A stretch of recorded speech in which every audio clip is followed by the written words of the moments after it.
इसका जो basic concept है वही काफ़ी प्रॉब्लमेटिक है। बदनाम जो होंगे तो क्या नाम ना होगा, तो इसी तरह का ये भी सिलसिला है। तो नुमान एजाज का जो शरपसंद में किरदार है और इतनी खूबसूरत एक्टिंग वो कर रहे हैं, हमसफर वाला मैजिक जो है वो हमें दोबारा देखने को मिलेगा। एक ही मौजू के ऊपर दो बिल्कुल मुख्तलिफ किस्म के व्यूज आ रहे हैं। बात करेंगे पाकिस्तान की शोबिज और ड्रामा इंडस्ट्री की, जो इस वक्त रंगों, रोशनियों, जज्बात और कहानियों से भरपूर है। ये वो दुनिया है जहाँ हर चेहरा एक किरदार बन जाता है, हर मंजर एक एहसास जगाता है और हर कहानी लाखों दिलों को छू जाती है। जहाँ एक तरफ हमारे अदाकार अपनी शानदार परफॉर्मेंस से दिल जीत रहे हैं, वहीं दूसरी तरफ जी ड्रामों की कहानियाँ जो हैं वो हर घर में मौजूए गुफ्तगू बन चुकी हैं। कहीं मोहब्बत की बात हो रही है, कहीं जिद्दोजहद की बात हो रही है, कहीं ख़ानदानी रिश्तों के रंग हम देख रहे हैं बहुत नुमायां नज़र आ रहे हैं।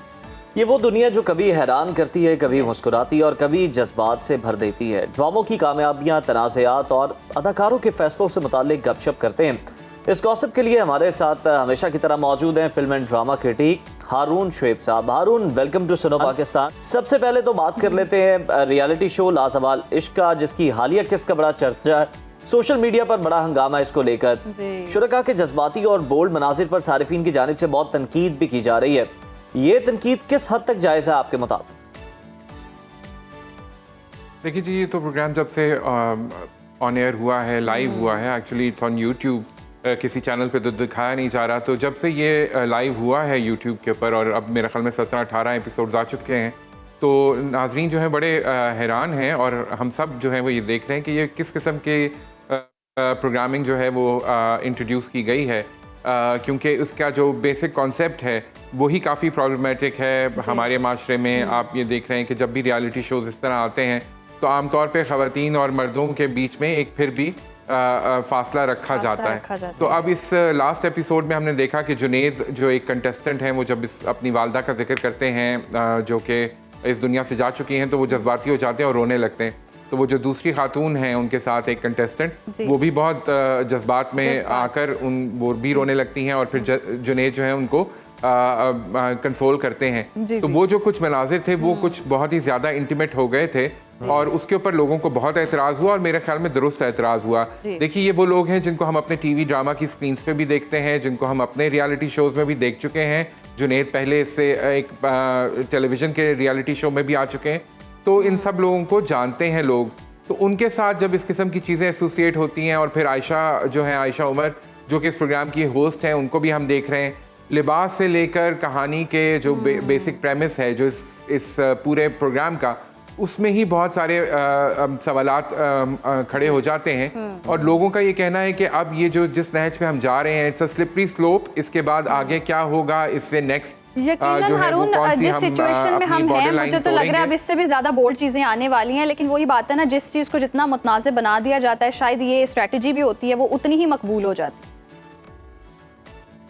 बिल्कुल ऐसी है जी। वो कहते हैं ना, बदनाम जो होंगे तो क्या नाम ना होगा। तो इसी तरह का ये भी सिलसिला है कि bad publicity is, there is no such thing as bad publicity, publicity is publicity. So वो बिल्कुल मिल रही है। अभी मैं देख रहा था कि कल भी इसके व्यूज अगर आप देखें तो वो थाउजेंड्स में with in couple of hours, 2-3 घंटे के अंदर जो है वो हज़ारों के अंदर व्यूज इसके आते हैं और फिर मिलियंस क्रॉस कर रहे हैं। तो इससे अंदाज़ा होता है कि देखने के लिए ऑडियंस तो मौजूद है और 1.5 घंटे का एपिसोड देखना बड़े दिल जिगरे की बात है, जो कि इतना इंटरेस्टिंग भी नहीं है टू बी ऑनेस्ट। वो कोई इतनी दिलचस्प गेम नहीं है कि उसको देखा जाए। तो हारून, चलें जो अदाकारी बड़ी दिलचस्प है उसकी बात कर लेते हैं। ड्रामा सीरियल शरपसंद में मैं बात कर रहा हूँ सीनियर अदाकार नुमान एजाज की अदाकारी की, जिनकी जानदार अदाकारी ने नाजरीन को फिर से हैरान कर दिया और एक मनफी किरदार में उन्होंने ऐसा रंग भरा है कि तारीफें खुद ब खुद हो रही हैं। और उनके इस किरदार पर आप क्या कमेंट करें? बिल्कुल उज़ैर, और आई लव द वे जिस तरह आप कनेक्ट करते हैं ना एक पॉइंट से दूसरे पॉइंट को, तो वो बड़ा मुझे अच्छा लगता है। You know, and all marks to you, आपकी माशाल्लाह ज़बान के ऊपर महारत है।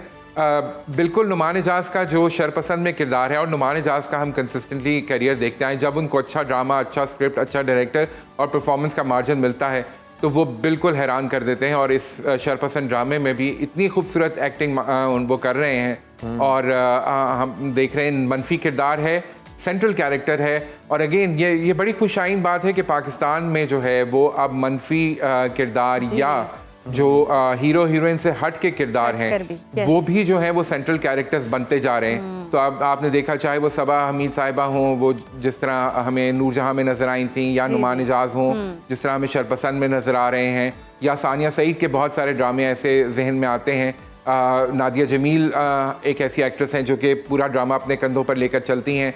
तो ये वो एक्टर्स हैं जो कि अब उस ब्रैकेट से, जो कि हीरो हीरोइन का ब्रैकेट है, जिनकी व्यूअरशिप है, जिनके इंस्टाग्राम पे फॉलोअर्स हैं, उनसे निकल चुके हैं, लेकिन फिर भी वो अपनी एक्टिंग के दम पे जो है वो ड्रामा संभाल लेते हैं। और नुमान इजाज तारीफें हो रही हैं यही दिखा रहे हैं। असल में बहुत बड़े फसादी हैं, बिल्कुल ऐसे ही। ये फसादी फरासत अंकल जो हैं, इनका किरदार नुमान इतने खूबसूरत तरीके से निभा रहे हैं। जिस तरह वो आंखों को घुमाते हैं, जिस तरह वो नर्वसनेस का एक पूरा किरदार अदा करते हैं, वो एक्टिंग के अंदर एक्टिंग करके दिखा रहे हैं। तो बहुत ही मास्टर क्लास है, और मेरे ख्याल में जो यंग आर्टिस्ट हैं उन सबको ये देखना चाहिए drama to learn. Mahira Khan, और बड़ी रोमानवी सी फिल्म है, बड़े ज़बरदस्त से सीन्स नज़र आ रहे हैं। और ये जो फिल्म है अब आइंदा माजी 28 नवंबर को सिनेमा घरों की ज़ीनत बनने जा रही है। तो क्या ये फिल्म पाकिस्तानी सिनेमा को एक नया रुख देने में कामयाब होगी, या सिर्फ एक ख्वाब है और एक किरदार है और वो आएगा? छोटे पर्दे पे तो बड़ी इन्होंने धूम मचाई थी, अब बड़े पर्दे पे क्या एक्सपेक्टेशंस हैं? बिल्कुल जी, इसी तरह ही है। और जिस तरह अभी वहाँ कह रही थी कि ये जो फिल्म है क्या रुख बदल देगी पाकिस्तानी सिनेमा का, तो एक फिल्म से ये एक्सपेक्ट करना कि वो रुख बदल देगी, थोड़ा सा ज़रा मुझे लगता है कि ज़्यादा हो जाएगा। लेकिन यह है कि अच्छी फिल्म लग रही है, रोमांटिक फिल्म है। मुझे लग रहा है कि डिसेबिलिटी के सब्जेक्ट के अराउंड है, कि उनमें से एक खातून या कि फवाद खान जो किरदार अदा कर रहे हैं वो किसी किस्म की जिस्मानी माजूरी का शिकार हैं। लेकिन ये है कि मुझे ये फिल्म जो है वो बहुत I am looking forward to it. हम सफ़र वाला मैजिक जो है वो हमें दोबारा देखने को मिलेगा स्क्रीन के ऊपर, बड़े अरसे के बाद फवाद और मायरा। और फवाद की बड़ी स्क्रीन पे बड़ी देर से इंतजार कर रहे थे, आते आते रह जाते थे। तो अब हम देखेंगे ये फिल्म इंशाल्लाह नवंबर में, और साल का इख्तिताम इस फिल्म के साथ होगा। तो really looking forward to it and all the best to the makers. उम्मीद है अच्छा रिस्पांस आएगा हम सफर वाला। हारून, ये बताएं कि ड्रामा सीरियल इश्क मुर्शद का जो टाइटल सॉन्ग है तेरा मेरा ये प्यार अमर, एक बार फिर से खबरों में है। इस टाइटल सॉन्ग को लेकर जनाब बहुत सारी बातें हो रही हैं। मकबूलियत की वजह क्या है कि इसकी मकबूलियत जो है वो बढ़ती जा रही है हर गुजरते दिन के साथ? कहानी से ज्यादा, ड्रामे से भी ज्यादा हम देखते हैं इस गाने की बड़ी डिमांड है। गाने से पहचान हो गई है जनाब ड्रामे की। जी बिल्कुल, ये गाना बहुत मशहूर हुआ था जब ये ड्रामा आया था, और अभी भी ये गाना सुना जाता है अहमद जहांजेब की आवाज़ में। बहुत ही खूबसूरत गाना और बड़ा मधुर सा गाना। लेकिन इसके साथ कंट्रोवर्सी जो जुड़ी हुई है वो अब मुझे लगता है कि वो भी जितना बड़ा ड्रामा है, जितना बड़ा गाना है, उतनी ही बड़ी कंट्रोवर्सी भी है। कंट्रोवर्सी आप बता दें। जी, कंट्रोवर्सी ये हुई कि अभी जो हालिया अवार्ड हुए उनमें इस गाने को बेस्ट OST ऑफ 2024 का अवार्ड मिला, और अहमद जहांजेब ने वो कलेक्ट किया। लेकिन हम सुनते आ रहे थे हल्की हल्की शिकायत जवेरिया सऊद की तरफ से, जिनका ये कहना था कि असल में ये गाना उन्होंने लिखा है। फिर अहमद जहांजेब ने जब ये अवार्ड रिसीव किया और उसके बाद उन्होंने बात की, तो उन्होंने कहा जी ये गाना तो मेरा गाना है। जिस पे जवेरिया सऊद ने एक बहुत लंबी पोस्ट डाली सोशल मीडिया के ऊपर। उन्होंने अपने दोस्तों की जो धोखा उनको दिया गया है उसके बारे में जिक्र किया उस शायरी के अंदर, और उन्होंने कहा कि जी वो दोस्त जो हैं वो दुश्मनों की तरह लिबादा ओढ़ के मिलते हैं। तो इसके ऊपर अहमद जहांजेब ने फिर दोबारा क्लैरिफिकेशन दी कि जी नहीं, ये गाना मैंने ही लिखा था और मेरा ही बनाया हुआ है। अब बड़ी अजीब बात है कि एक ही मौजू के ऊपर दो बिल्कुल मुख्तलिफ किस्म के व्यूज़ आ रहे हैं, दो बड़े सीनियर फनकारों की तरफ से।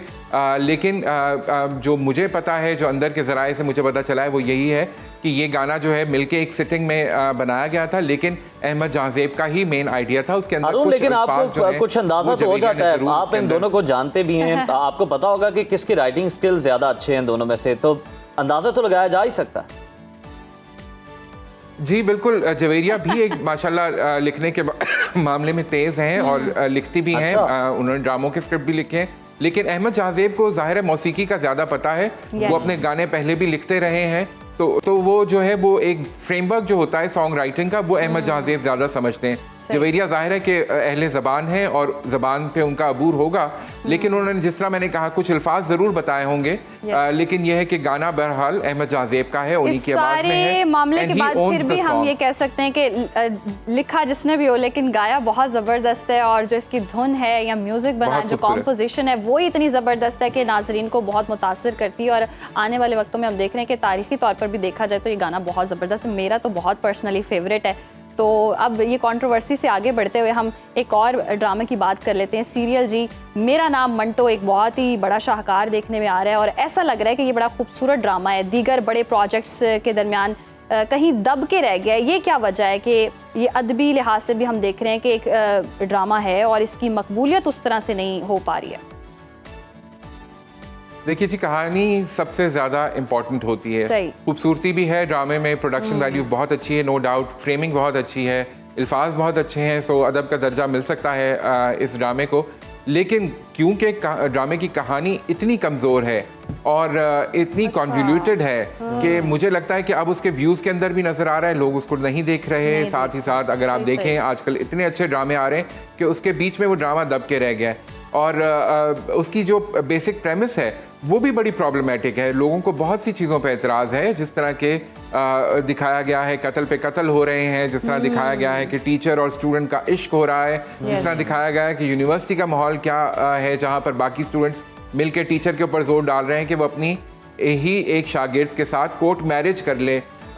तो ये किस किस्म के मैसेजेस तो हैं और ये कहीं यही तो नहीं था जिसमें सज्जन ने कहा था कि यस मुझे थोड़ा रिग्रेट है, यही तो ड्रामा नहीं है? हो सकता है जी, हो सकता है, बिल्कुल। सजल एक बड़ी अच्छी मंजी हुई अदाकारा है, हो सकता है कि उनको अब इस ड्रामे के ऊपर रिग्रेट हो रहा हो कि मैंने ये स्क्रिप्ट क्यों साइन कर लिया, बिकॉज सजल भी डिस्पाइट द फैक्ट कि she is a beautiful actress, Arun चले रिग्रेट्स तो बहुत सारे होते हैं, ये जरा हम आपसे जानते हैं, वक्त की कमी है। तो टीवी और फिल्म इंडस्ट्री की जो मारूफ अदाकारा है सरवत गिलानी, उन्होंने फिल्म जवानी फिर नहीं यानी 3 में काम करने से एहतजाजन इनकार कर दिया है। फिल्मी हल्के जो हैं वहाँ पर जनाब खलबली मची हुई है, क्यों वो काम नहीं करना चाहती, रीजन क्या है?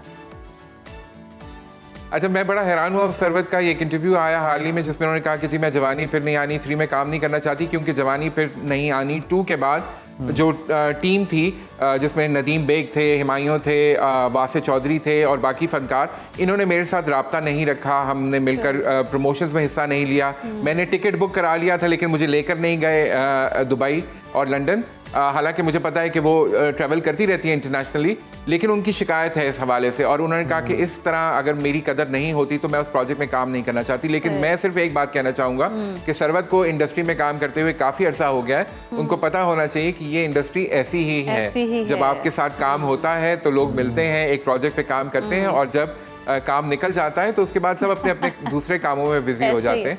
और मुझे लगता है जो उनको ईद कार्ड भेजा करें, जो वो उनका इस मूवी में पश्तो का तड़का है ना, उसको ऑडियंस बड़ा मिस करेगी अगर वो नहीं करती, ये रब्ता रहे। यस, चलें, ये तो शोबिस की दुनिया के हमने सारे गॉसिप कर लिए हैं ऑलमोस्ट। हारून बहुत शुक्रिया।